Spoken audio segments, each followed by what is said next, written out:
I only found out how little I mattered to my own children the day the lawyer read my husband's will out loud, and my granddaughter was the only person in that room who reached for my hand.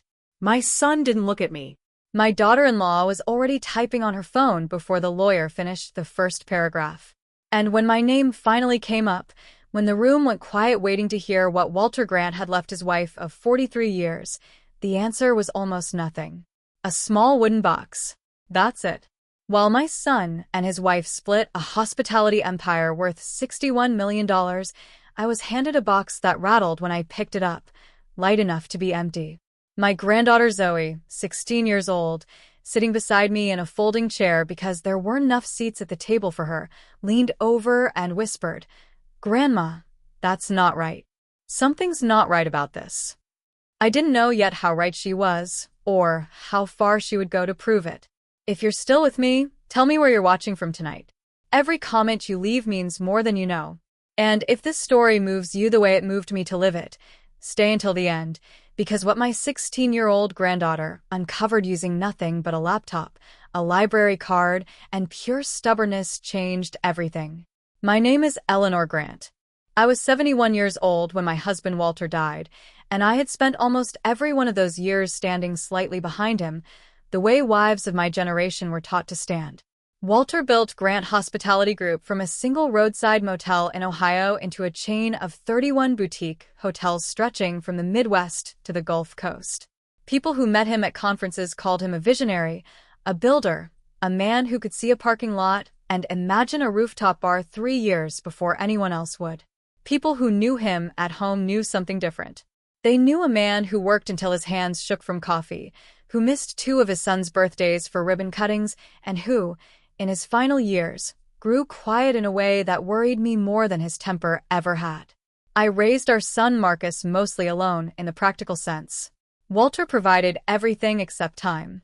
And I told myself for decades that providing was its own kind of love, because that was easier than admitting how lonely a big house can be when the man who bought it is never inside it.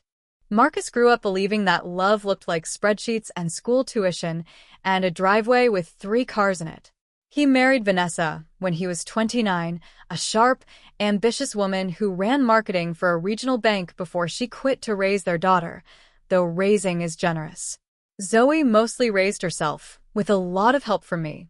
From the time she was 7 years old, Zoey spent every other weekend at my house, and while her parents chased business dinners and country club memberships, she sat at my kitchen table doing homework or later, coding little websites on an old laptop I bought her for her 12th birthday because she asked for it 3 Christmases in a row.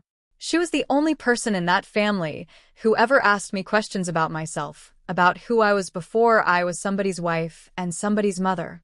She used to say, "Grandma, you're the only interesting person at these dinners." I laughed every time, but some part of me always wondered if she meant it as a joke or a warning about everyone else at the table. Walter's decline started slowly, the way most declines do, with things that seemed unrelated until they weren't. He forgot a meeting with a regional manager in Nashville. He asked me twice in 1 week what day our anniversary was, though he'd never once forgotten it in 40 years. By the time the doctors said the word we'd all been avoiding, Marcus had already quietly taken over day-to-day operations at 3 of the properties, which I thought, at the time, was simply a son stepping up for his father. I didn't think much of the late-night phone calls between Marcus and the family's estate attorney, a smooth, soft-spoken man named Gerald Whitfield, who had represented Grant Hospitality for over a decade. I didn't think much of anything, honestly, because I was too busy trying to keep Walter comfortable, too busy watching the man I married disappear a little more each week, to notice that somewhere in that same house, decisions were being made about a future I wasn't going to be part of.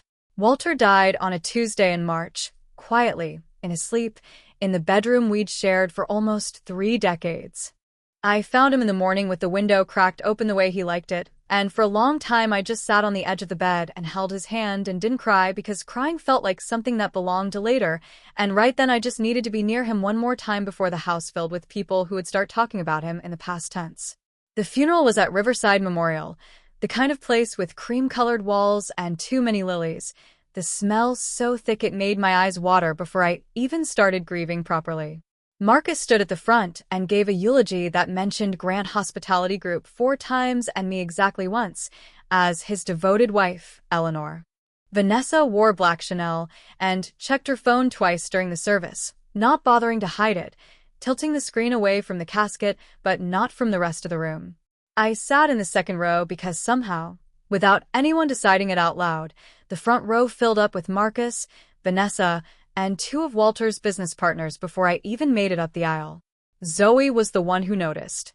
She got up from her seat beside her parents, walked back to where I was standing confused near the aisle, and said, loud enough for people to hear, "Grandma, sit with me." She gave up her seat next to her mother and sat beside me instead, and she held my hand through the whole service, her thumb moving slowly back and forth over my knuckles the way I used to do for her when she was small and scared of thunderstorms.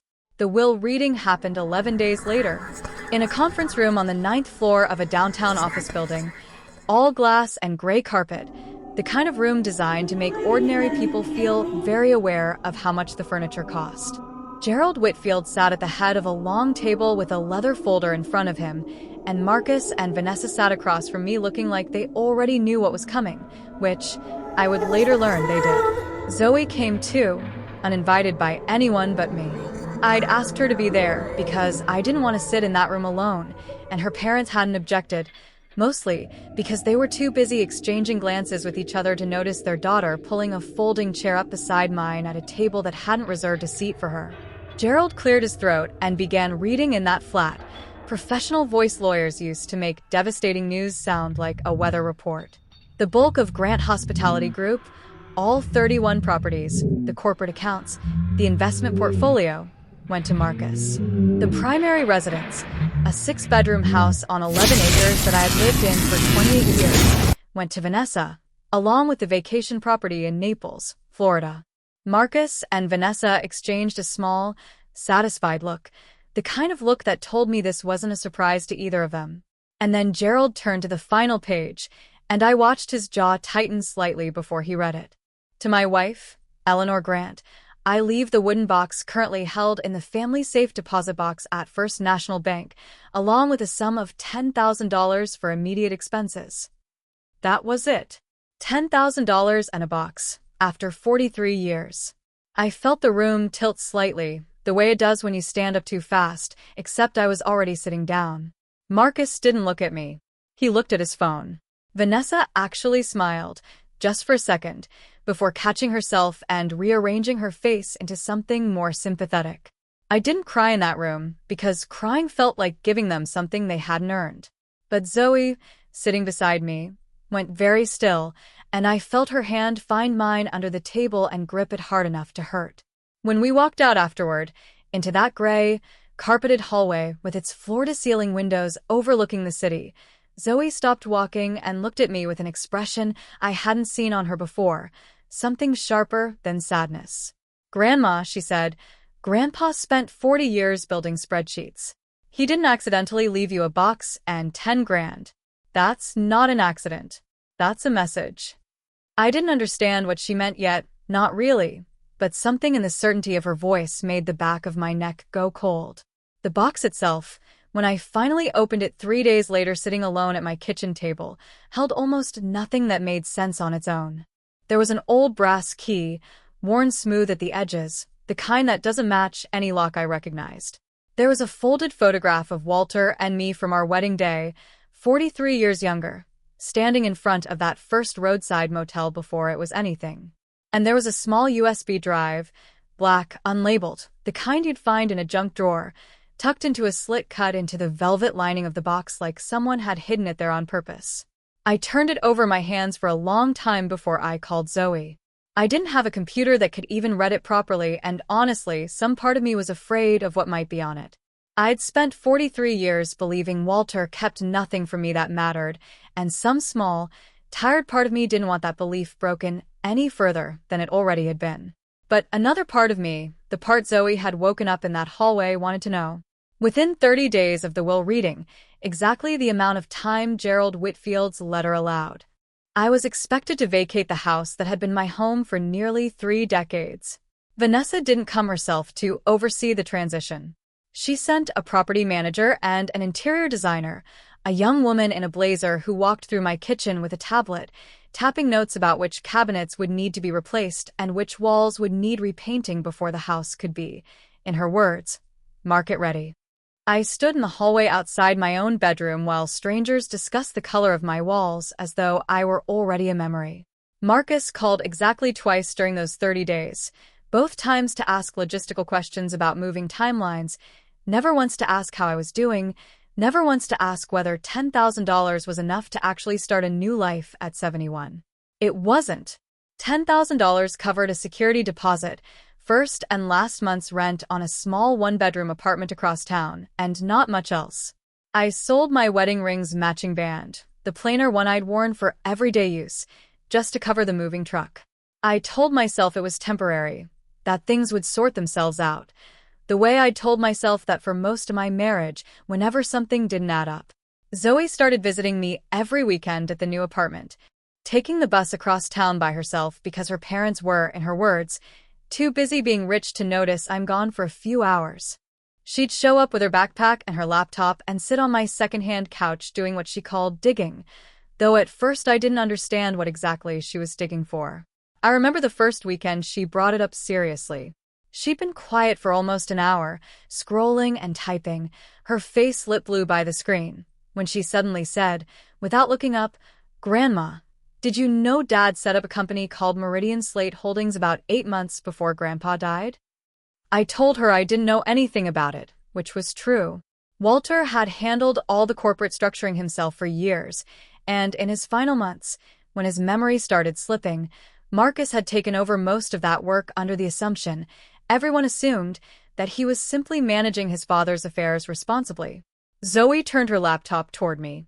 On the screen was a public business filing from the Secretary of State's office, the kind anyone can look up for free if they know where to search, showing that Meridian Slate Holdings LLC had been registered with Marcus Grant listed as managing member, and its registered address matched the address of Grant Hospitality's corporate offices.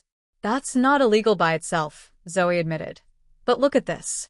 She pulled up a second document, a property transfer record from the county recorder's website, showing that 2 of Grant Hospitality's smaller properties, a motel in Toledo and a small extended-stay hotel outside Cincinnati, had been quietly transferred out of the main corporate entity and into Meridian Slate Holdings 4 months before Walter died, back when he could still sign documents, but, according to what I now knew of his condition, likely couldn't fully understand what he was signing.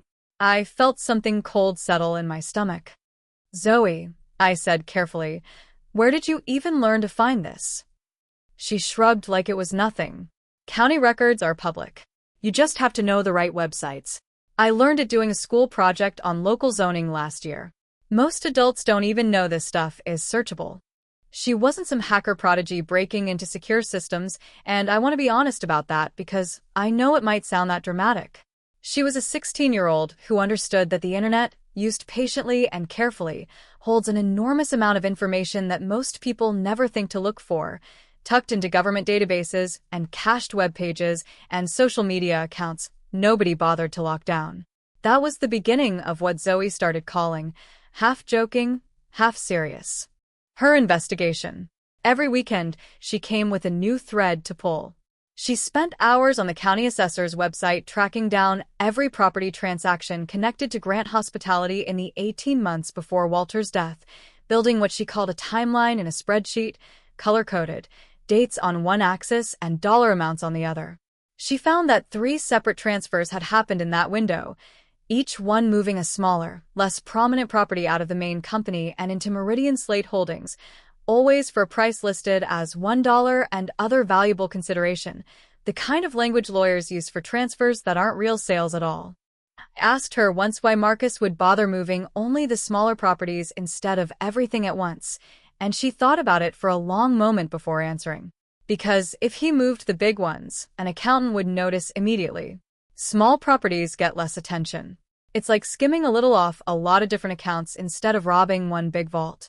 Nobody looks as closely at the little stuff. What Zoey found next didn't come from public records at all, and this part still makes my chest tighten when I think about how close it came to never being found.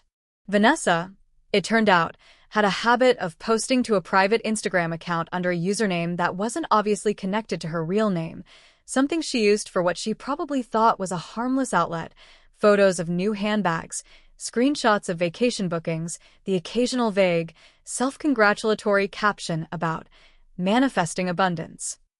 Zoey had actually been quietly following that account for over a year without her mother knowing, back before any of this started, simply because she'd stumbled onto it while looking through mutual friends' followers lists out of teenage curiosity. Most of it was nothing, vacation photos and outfit posts. But 8 months before Walter died, right around the time Meridian Slate Holdings was registered, Vanessa had posted a photo of a champagne toast at what looked like a lawyer's office, captioned "Big things coming, finally," tagged at a location that, when Zoey cross-referenced it with a map, turned out to be the same office building where Gerald Whitfield's law firm was located.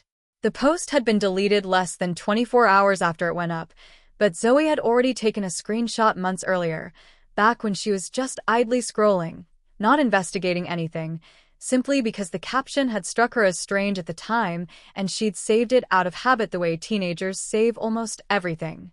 Recovering deleted social media content isn't the dramatic hacking thing television makes it look like. Mostly it's about patience and knowing that very little truly disappears from the internet the moment someone hits delete. Zoey used a handful of tools any determined person could find with enough searching: cached versions of pages through search engines, third-party archiving sites that periodically save snapshots of public posts before they're removed, and her own screenshot folder, which she'd been keeping for over a year without any particular purpose beyond teenage habit. She also understood something most adults in that family didn't: that metadata, the invisible information embedded in digital photos, tells its own story. When she pulled the original image file from her saved screenshot and examined its metadata using a free tool she found through a tutorial video, it confirmed the photo had been taken on a date that lined up exactly with a calendar entry Marcus had once shared to a family group chat, an entry that simply read, "Meeting with Gerald, confidential, don't discuss with mom." A message Zoey had also screenshotted at the time without thinking much of it, back when it just seemed like ordinary business talk she wasn't interested in. I want to pause here and say something honestly, because I don't want anyone watching this to think I'm proud of how much my own family hid from me, or that I found any of this easy to sit with. Every piece of evidence Zoey brought to my kitchen table felt like a small blade. It's one thing to suspect your son doesn't love you the way you hoped he would. It's another thing entirely to see, in black and white, time-stamped and cross-referenced, that he was planning your financial erasure while his own father was still alive and dying in the next room. I asked Zoey more than once if we should stop, if this was too much for a 16-year-old to be carrying, and every time she looked at me with a steadiness that made me feel, for just a moment, like the child in the room. "Grandma," she said once, "you spent your whole life not asking questions because you didn't want to make waves. I'm asking the questions. Let me."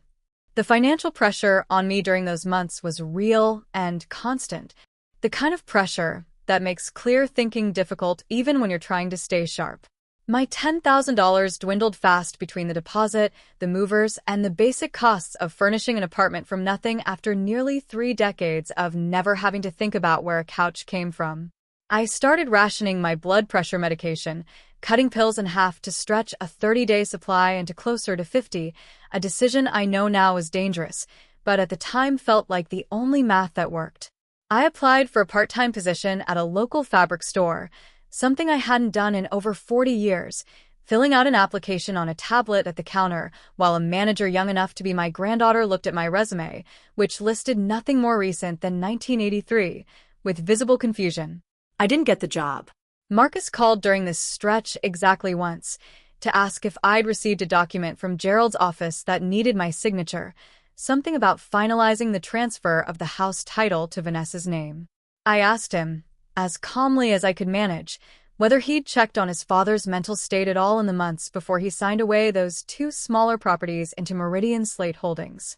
There was a long silence on the line before he said, "I don't know what you're talking about, Mom," and hung up shortly after.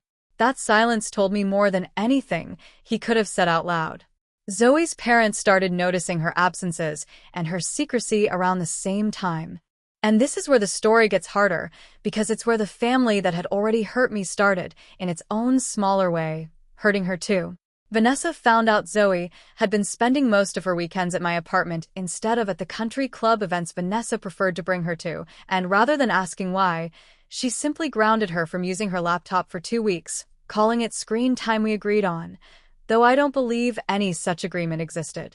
Zoey told me later that her mother had specifically said during that argument, "Your grandmother needs to learn to stand on her own, and you hovering over her isn't helping her do that." A line so cold it took my breath away when I heard it secondhand, especially considering it was Vanessa's own husband who had made sure I had almost nothing to stand on in the first place. Marcus, for his part, tried a gentler but equally dismissive approach, telling Zoey once, according to what she relayed to me with her jaw tight, "You're a kid, sweetheart. This is complicated adult business.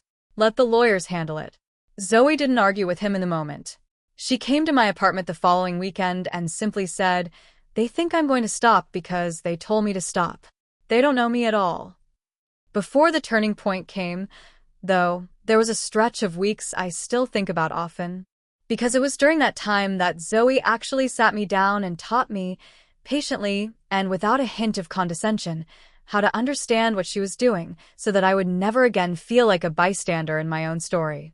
She brought her laptop to my kitchen table one Saturday and opened a blank browser window and said, "Grandma, I want you to see this isn't magic. Anyone can do this." She showed me the Secretary of State's business filing website first, typing in Grant Hospitality's name and watching a list of related entities populate on the screen, Meridian Slate Holdings sitting right there among them, filed and dated and public for anyone who thought to look. She showed me the county recorder's office website next, where property deeds are scanned and uploaded the moment they're filed, free for any citizen to search by owner name or parcel number. "This isn't hacking," she said. "This is just reading. People think privacy means nobody can find anything, but a lot of what matters is sitting in plain sight. Most people just never look." Then she showed me something that unsettled me more than anything else that day, a website that archives snapshots of public web pages over time, so that even when someone deletes a post or takes down a page, older cached versions sometimes still exist somewhere, frozen at the moment they were captured. She typed in the specific date range around Vanessa's deleted champagne photo and, sure enough, a cached thumbnail still existed on a secondary archive site, faint and low resolution, but enough to corroborate the screenshot she'd already saved. "The internet doesn't forget as easily as people think it does," she told me, closing the laptop gently. "It just makes people work a little harder to find what's still there." That same week, Zoey brought up something I hadn't considered, the family group chat itself, which had run continuously on a messaging app since before Walter got sick, the kind of chat where birthday reminders and dinner plans lived alongside, apparently, far more consequential things. Marcus had deleted several messages from that chat over the months following the funeral, including the calendar entry about the confidential meeting with Gerald, but deleting a message from a group chat only removes it from the sender's control going forward. It doesn't erase it from every device where it had already been received and, in some cases, backed up. Zoey still had her own phone's chat history intact from before the deletions, stored locally in a backup she'd made months earlier for an entirely unrelated reason, simply because her phone had prompted her to back up before an app update, and she'd clicked yes without thinking twice. When she dug through that old backup file using a data extraction method she'd learned from an online tutorial meant for recovering accidentally deleted photos, she found the original, undelete version of that calendar message sitting exactly where it had always been, time-stamped and unaltered, proof that the deletion had happened after the fact rather than the message never existing at all. It was such a small, unglamorous piece of digital housekeeping, routine phone backup, that ended up mattering as much as any single document in the entire case. I remember asking her during that same conversation whether she was scared, digging through her own parents' language remarkably close to what actually appeared in the final will Gerald read aloud in that glass conference room. The metadata on the file showed it had been created and last edited from a device registered to Gerald Whitfield's law office and shared to that family cloud folder from an account linked to Marcus's email. Zoey called me that evening, her voice shaking in a way I'd never heard from her before, not from fear, but from the kind of controlled fury that comes from finally holding proof of something you already suspected in your bones. "Grandma," she said, "they were planning this while Grandpa was still alive and still, at least partly, still himself. This isn't just Dad being greedy after the fact. This might be elder financial exploitation, and I think it might even be worse than that."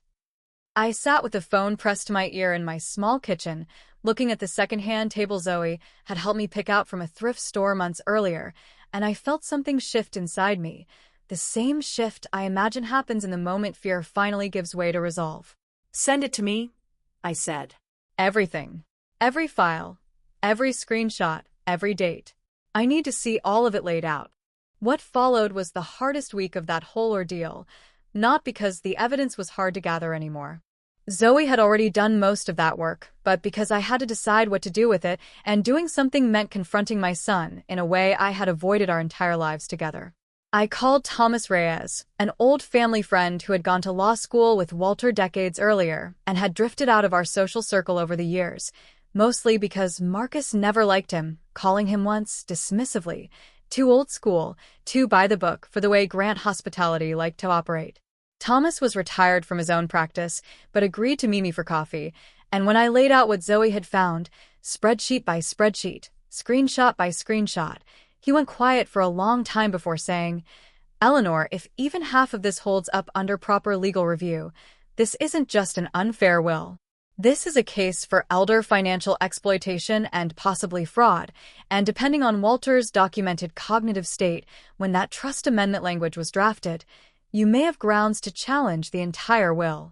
He agreed to represent me formally, and more importantly, he agreed to treat Zoey's research with the seriousness it deserved instead of dismissing it because of her age, something I will always be grateful to him for.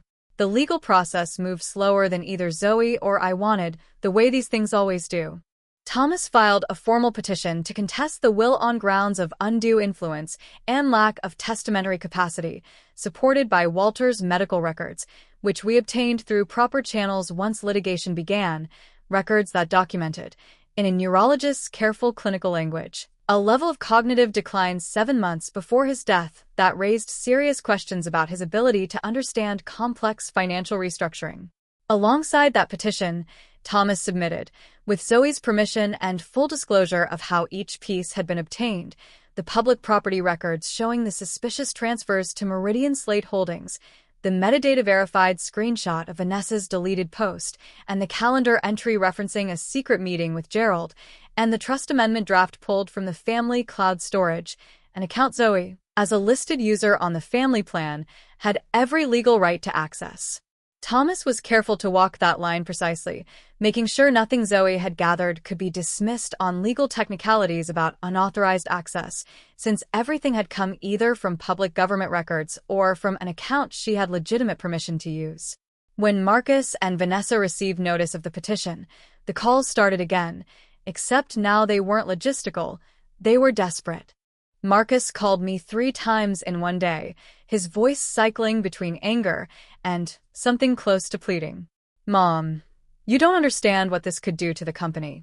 If this becomes public, we lose everything. The banks pull our credit lines, the whole thing collapses."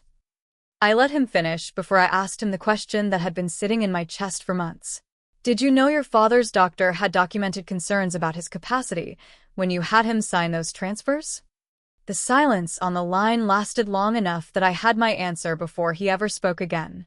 Vanessa was less careful with her anger.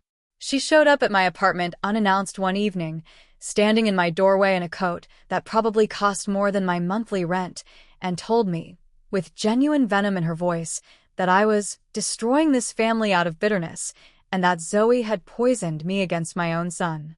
I told her, as calmly as I could manage though my hands were shaking, that Zoey hadn't poisoned anything. She had simply looked at what was already there and refused to look away from it the way the rest of us had been trained to.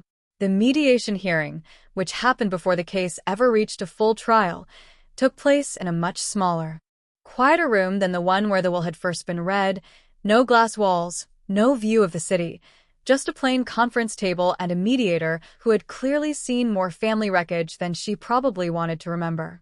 Marcus's attorney tried, early on, to argue that the evidence supporting our petition had been improperly obtained by a minor and should be excluded, but Thomas calmly walked through the origin of each document, the public record searchable by anyone, the cloud account Zoey was authorized to use, the screenshots taken and saved long before any investigation had even begun. The mediator, after reviewing the medical records alongside the trust amendment timeline, made it clear she saw the pattern just as clearly as we did. Rather than face a public trial that would have dragged Grant Hospitality's reputation through months of headlines about elder exploitation, Marcus and Vanessa agreed, under pressure from their own attorneys, to a revised settlement. The Meridian Slate Holdings properties were returned to the main corporate structure and, as part of the settlement, transferred fully into my name as compensation for the improper transfers. I was granted a substantial cash settlement drawn from the corporate accounts, along with lifetime use rights to a smaller property Grant Hospitality owned near the lake, a place Walter and I had always loved and had once talked about retiring to before the business consumed every year we had left together. Before we ever reached that mediation room, there was one more evening that I think deserves to be told in full. Because it was the moment everything Zoey had gathered stopped being a private investigation between the two of us and became something the rest of the family could no longer pretend not to see.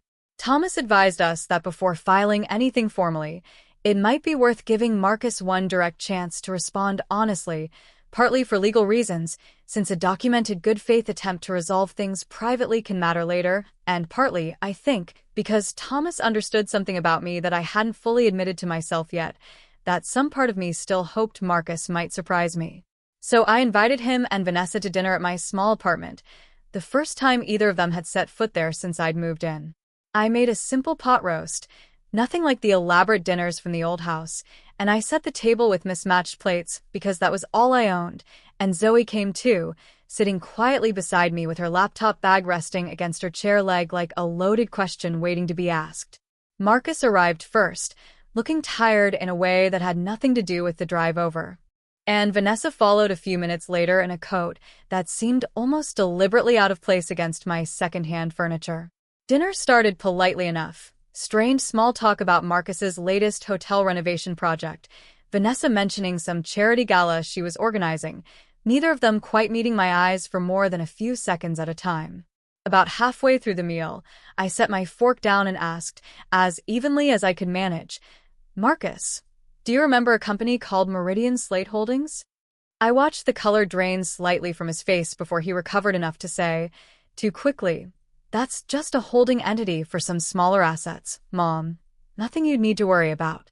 I nodded slowly and said, "I'd like to understand why two of your father's properties were transferred into it for $1 for months before he died, around the same time his neurologist noted concerns about his ability to understand complex paperwork." The table went silent except for the faint sound of Vanessa setting her wine glass down a little too firmly. "Who told you that?" she said, her voice sharpening. Not really a question. I looked at Zoey, and Zoey, without flinching, reached into her bag and set her laptop on the table, opening it to the timeline spreadsheet she'd built over months of careful, patient work. "I did," Zoey said simply. "It's all public record, Mom. County filings, business registrations. The trust amendment draft sitting in our own family cloud account. I didn't break into anything. I just looked at what was already there." Vanessa's face shifted through something close to disbelief and then, unmistakably, fear. The particular fear of someone realizing the version of events they'd been controlling had just slipped out of their hands. Marcus stared at his daughter for a long moment, and when he finally spoke, his voice cracked in a way I hadn't heard since he was a teenager. "Zoey, you don't understand how complicated the business side of things gets. This isn't as simple as it looks on a spreadsheet." Zoey didn't back down. "Dad, I understand percentages and dates and signatures. I understand that Grandpa's doctor wrote down, in an actual medical record, that he had trouble understanding financial documents 7 months before he died, and that's the exact same window when you had him sign transfers that moved property away from Grandma. I don't need an MBA to understand that timeline. I just needed to look at it." Vanessa stood up abruptly, saying something about how this dinner had clearly been an ambush, and Marcus sat frozen between the two women in his life who had, in very different ways, just told him the truth at the same time. I didn't raise my voice once during that entire dinner, because I didn't need to. The spreadsheet did the raising for me. They left shortly after, Vanessa first, Marcus lingering in the doorway for a moment before he left too. And I remember him turning back once, not to apologize, not yet, but to say, quietly, almost to himself, I didn't think anyone would ever actually check.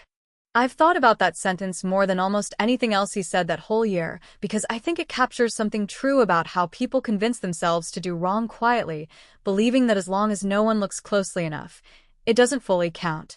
Zoey proved him wrong about that, and I don't think either of us fully understood, sitting at that mismatched table with cold pot roast in front of us, just how much that dinner would matter a few weeks later, when Thomas finally filed the formal petition. But I remember feeling, for the first time since the will reading, that I wasn't just a woman something had happened to.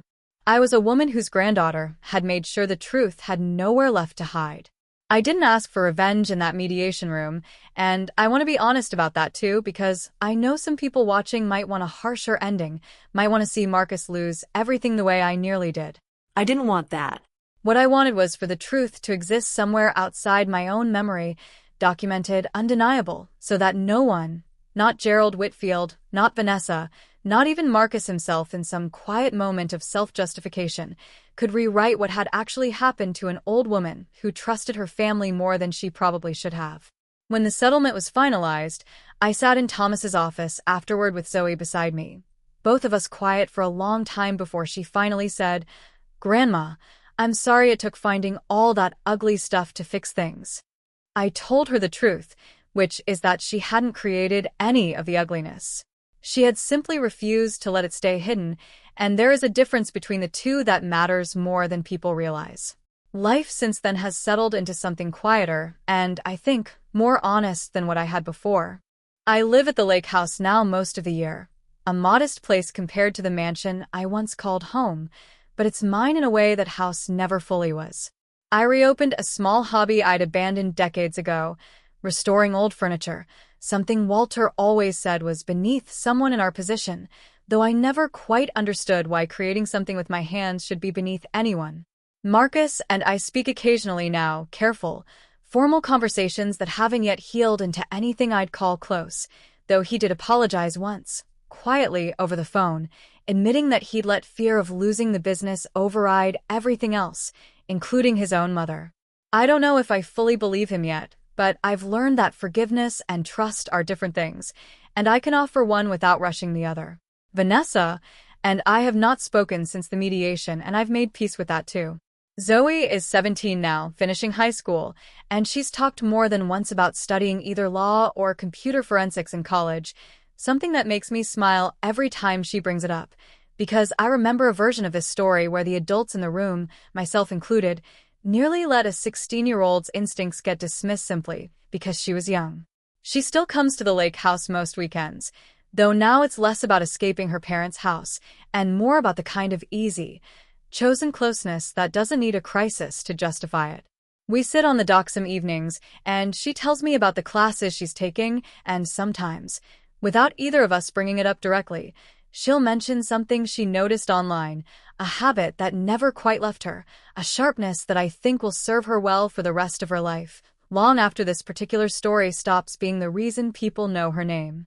I think about Walter often, and I've made a kind of peace with the fact that I will never know for certain how much of what happened was his failing health being manipulated by people he trusted, and how much, if any, was a decision he made with clearer eyes than I want to believe.